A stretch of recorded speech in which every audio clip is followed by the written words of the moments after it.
The Financial Crimes Unit of the Royal Bahamas Police Force beefing up its surveillance against online scammers who prey on victims' fears and anxieties. Our Desmond Sanders has more. Well, Jumanita, it's a growing trend that's emerged on the local scene.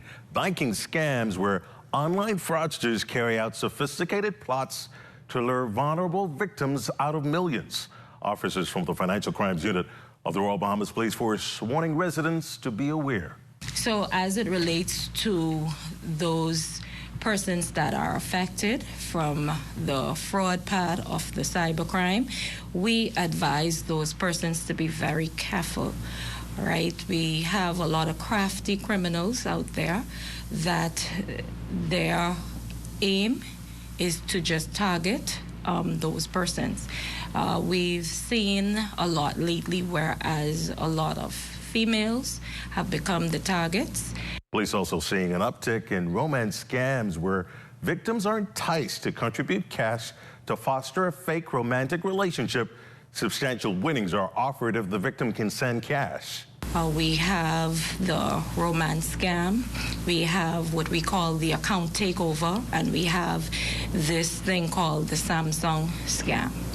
And so what we say to persons is, if you go online, all right, we have where these persons would target the persons and want a relationship with them. They have never met the perpetrator, and the perpetrator actually asks them to send funds to them in order for them to get other funds. That itself is a red flag.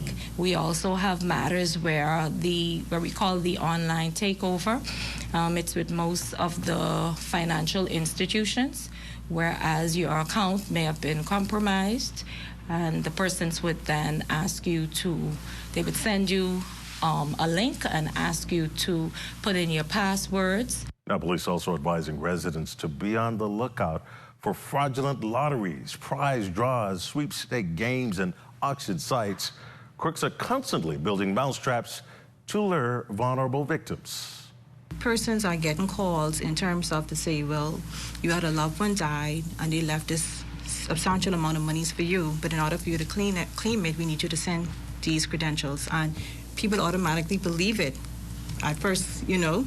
And also we had another incident where a lady, she got a call to say, well, she was the lucky winner for a furniture set. And she actually believed it and she actually sent funds over. And remember, avoid sharing your bank account details online and instead use an intermediary such as PayPal or credit card to provide additional information. Practicing alternatives to disclosing your true details could go a long way to limiting your data being used against you. Desmond Sanders, The Bahamas Tonight.